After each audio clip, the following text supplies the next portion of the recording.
Marutaha.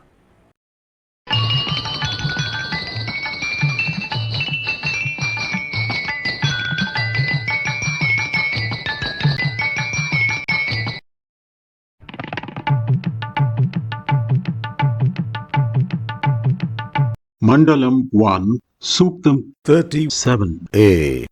Rishi, Kanva Ghaura. Devata, Marutaha. Chandas, Gayatri.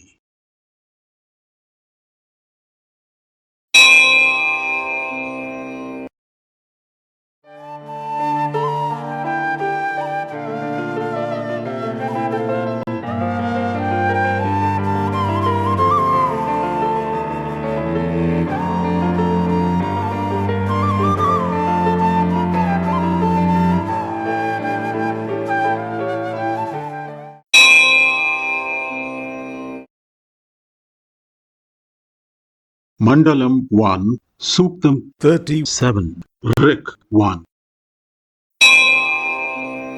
Velam Vasadho Marudamanarvanam Radhe Subham Karanva Abhiprajayata. Do repeatedly sing, intelligent ones, to all of you playing host to irresistible Maruts, flying forward in chariots.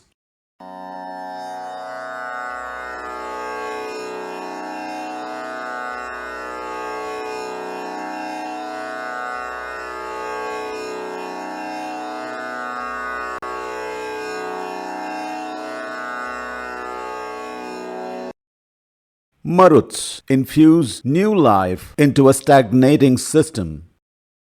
Nature designs and fabricates all of its constituents according to the projected requirements of the regimen of duality that imposes functional constraints like interdependency, reciprocity, cyclicality, energy efficiency, and mortality.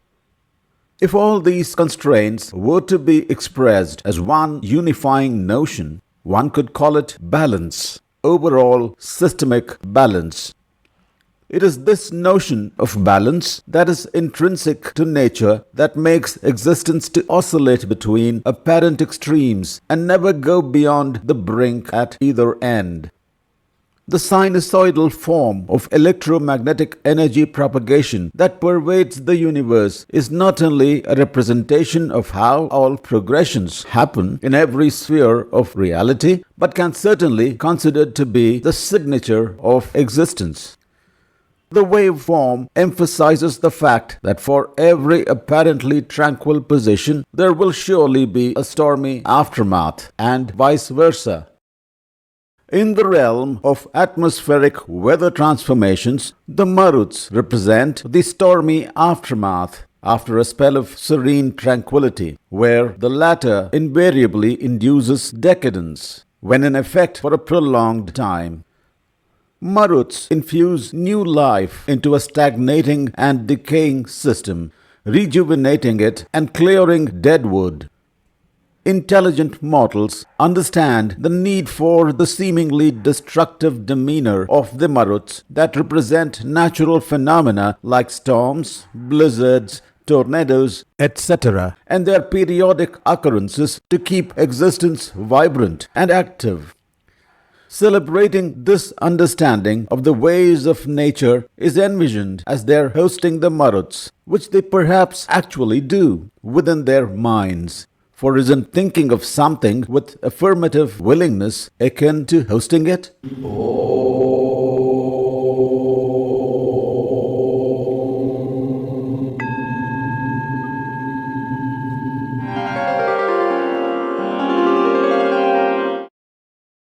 Mandalam 1, Suktam 37, Rik 2.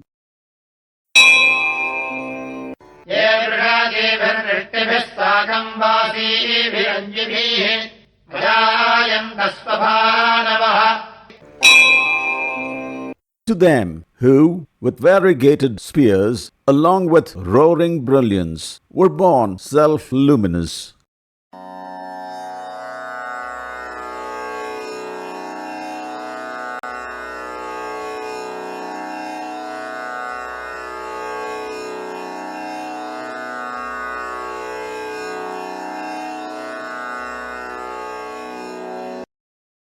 Maruts, born alongside dazzling luminescence and roaring brilliance.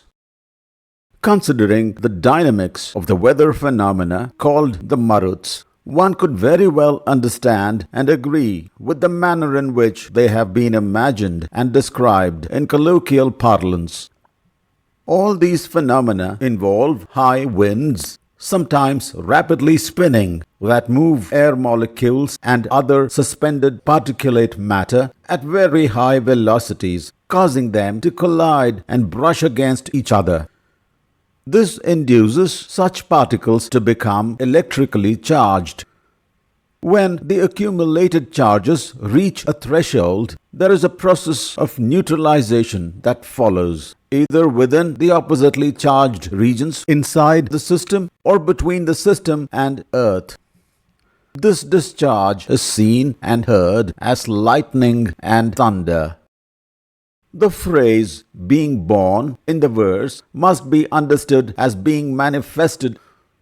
Maruts as divinities are manifested spontaneously when the conditions are right. Their manifestation is alongside dazzling luminescence and roaring brilliance.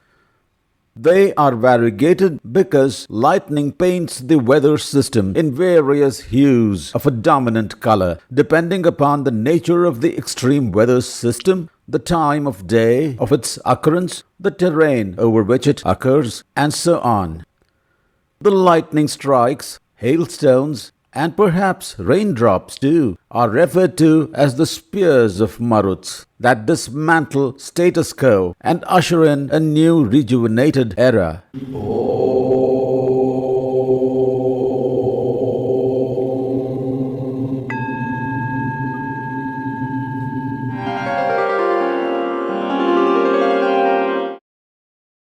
Mandalam 1, Suktam 37, Rik 3.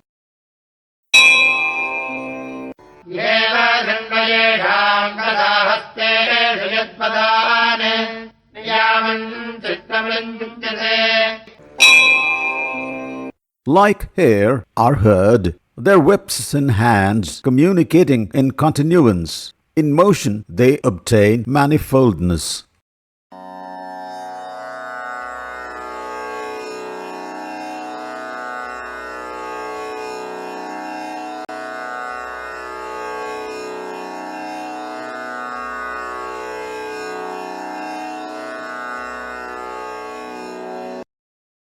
Maruts manifest manifoldness in movement. Like a whip that is made to move sideways towards a target by the force exerted by the hand and which curls around the target, wind, lightning, and differing air pressures in the storm system causes a vortex of air within it. These vortices start out being horizontal, but given the right conditions can also turn conically vertical and drop down to the ground from the cloud, becoming tornadoes. Maruts are representative personifications of such systems. The phrase, "in motion they obtain manifoldness," is a very concise description of the phenomenon of the metamorphosis of a cloud of water vapor to a storm cloud, a horizontal vortex forming within the storm cloud, catalyzed by lightning, that further becomes a tornado, causing great harm to life and the prevailing ecosystem in the affected area. The wrath of the Maruts can be terrible. It can be seen, heard, felt, and experienced in many other ways by those who are earthbound. No wonder that they are feared and imagined to be having whips in their hands and wielding spears with which to subdue their enemies into submission. Being led by Indra, the regulator of systems, all phenomena that disturb the system's equilibrium and those causing them become their adversaries.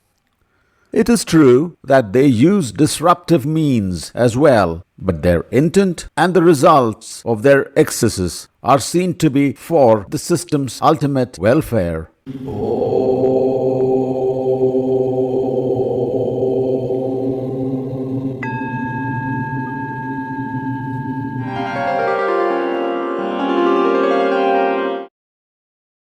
Mandalam 1, Suktam 37, Rig 4.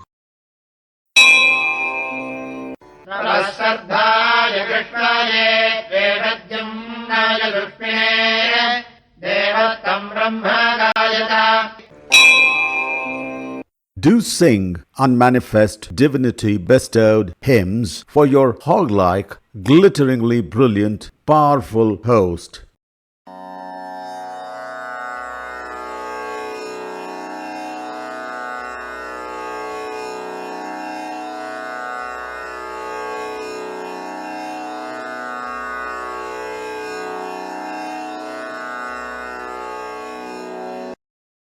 All thoughts and actions are divinity bestowed. Our thoughts as well as our actions are always reactive in nature. There isn't one thought that can be termed original that stems from within a mortal mind without being impelled by some environmental phenomenon. As divinities initiate, sustain and terminate all environmental happenings as well as those within the material frame of mortals, thoughts and their composition into words to form hymns or any other form of expression is legitimately divinity bestowed. The notion that is attempted to be conveyed by the verse is that the huge, dark and hog-like form of storm clouds, occasionally glittering in the luminescence of lightning and roaring mightily, is an expression of the unmanifest divinity. So is the combination of the sentiments of fear, awe, and the understanding of the need for such a divine expression, and the transformation of such mixed feelings into a hymn in praise of the first expression, recognizing it as an unalterable truth. As this is essentially a reactive thought, this too is divine.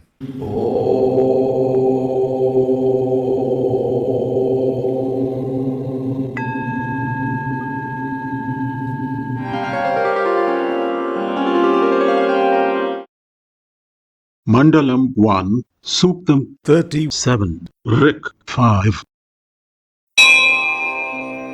प्रथमं सागोष्ठभ्यं प्रेरं यच्छद्धो मारुतं जम्भेन सस्यमावृते.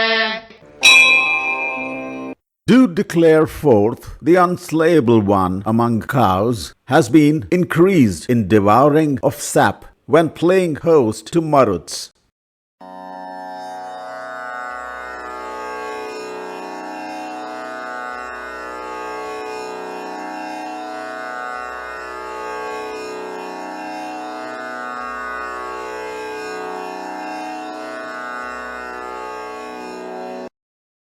The unslayable truth. The import of this verse appears to span multiple realms of experience. Every entity in existence, material or abstract, needs constant nourishment to sustain a notion that forms the basis of its self-centered and limited worldview, that impels its activities, that provides meaning to its being. For material life forms, there is a fluid flow called by multiple cognomena like sap, blood, plasma, and others, and an appropriate infrastructure to facilitate it that carries around nourishment extracted from ingested food to all parts of the body, that ultimately goes to buttress the life form's worldview, provide the impetus to act accordingly, and enhance its will to live.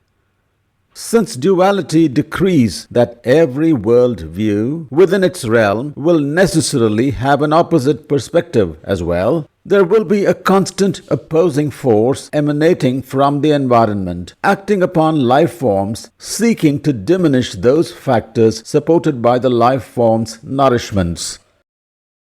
Life prolongs until such time that equilibrium is maintained between the two opposing forces. It will be pertinent to mention that the opposing environmental forces, being a combination of those of the rest of the universe, can never be got better off, which makes mortality a certainty in time. However, the truth that existence works on the principle of maintaining equilibrium to the extent possible and moderate change sufficiently to provide evolution a possibility to express itself, the mere act of life forms living their lives according to their convictions, reinforces this truth against universal forces that seek to derail existence. If the notion that the universe goes through cycles of creation and dissolution endlessly, as hypothesized by both ancient and contemporary thought, were to be correct, then the truth in focus, mentioned as a cow, will indeed be unaffected by mortality and remain unslayable.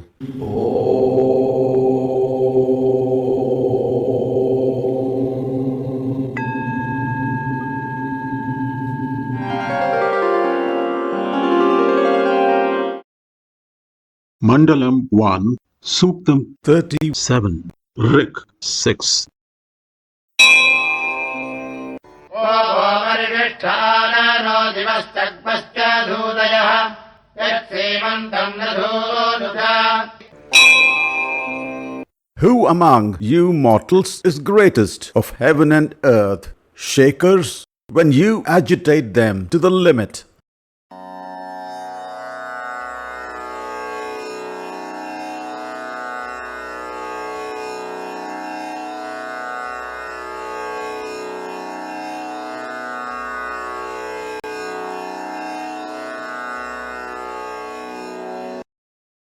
Mortals harbor awe and fear for the Maruts. The natural trait of mortals is to ardently foster vaingloriousness and express it in abandon to advance their interests.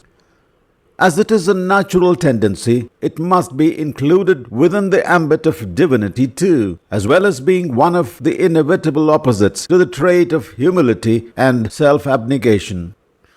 The seeker understands the relevance of both in the scheme of things and the progression of the universe.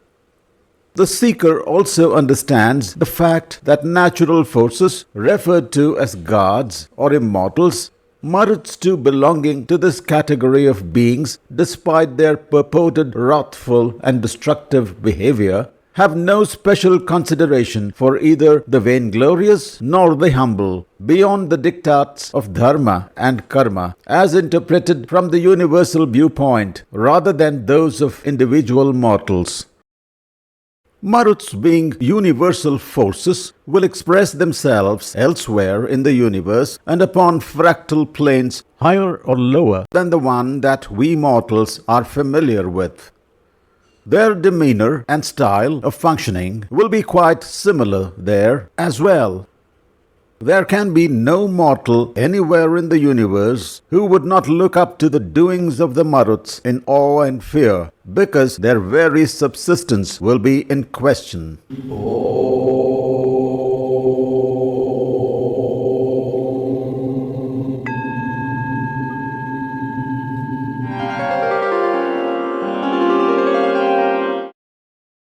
Mandalam 1, Suktam 37, Rig 7. दिवोयामायमानो दध्रमुग्राय मन्यवे जिगीरपर्वतो गिरिः. Human being has held in position in continuance to your mighty, wrathful progress. May the mountain, the rock, diminish.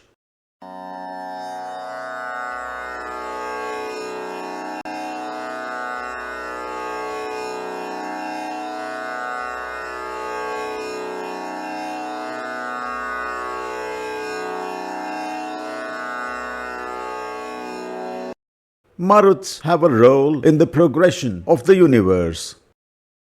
The seeker-composer of this hymn reiterates that with the divine grant of wisdom, a mortal becomes aware of the necessity of the role that the mighty Maruts play in the progression of the universe. A role play that is across its fractal planes and according to the time-dependent need of each plane.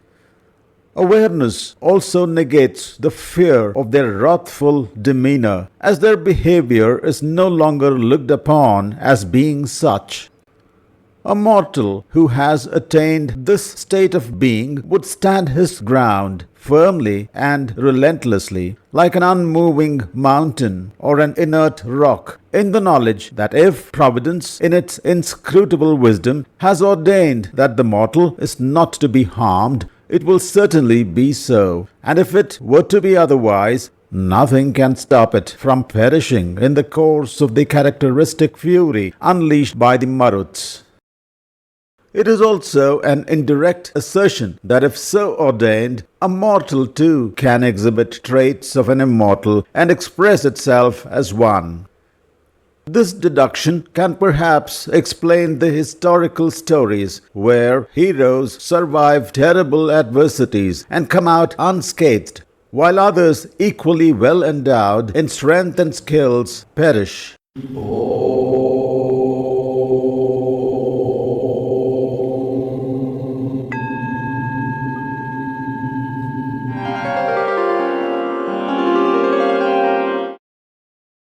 Mandalam 1, Suktam 37, Rik 8. एषामग्नेषु पृथिवीषु जुर्वाङ्गीव बृहस्पतिः भियायामेषु रेजते.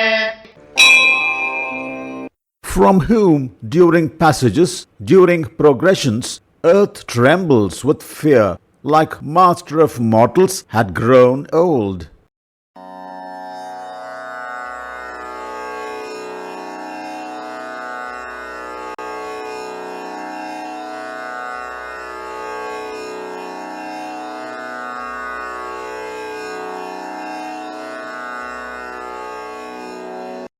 Everything in life comes at a cost. Water, as vapor, is drawn into air from a very large area of the ocean by a cyclone, which is called so because of the circular pattern of wind flow around its center over a relatively longer period of time, and cause extremely heavy rain and high-speed wind over a smaller area and a shorter time span over land, devastating everything in its path. Tornadoes that form under certain conditions from the midst of a cyclone cause further devastation by uprooting everything on its path. More than the material devastation is the emotional desolation induced in mortal minds in the affected regions and even beyond, and the immense cost and effort required for reconstruction and rehabilitation post the event. In the larger interests of mortals, cyclones carry heat and energy away from the tropical climes towards temperate latitudes, thus regulating global climate. If this does not happen regularly, Earth would become almost uninhabitable. As everything in existence comes at a cost, trembling with fear during the passage and progression of cyclones and their derivatives is perhaps a small price to pay for being able to sustain lineages of mortal life over eons.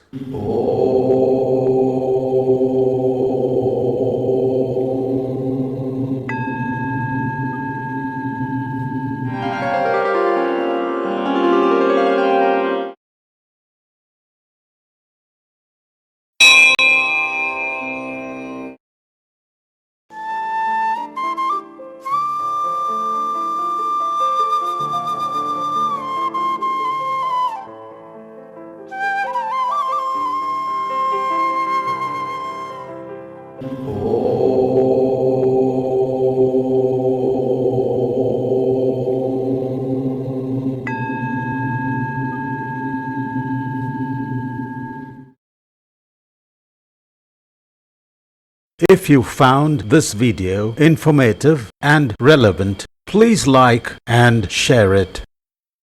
If you would like to see more such videos in this ongoing series, please do subscribe to the channel. Thank you for viewing.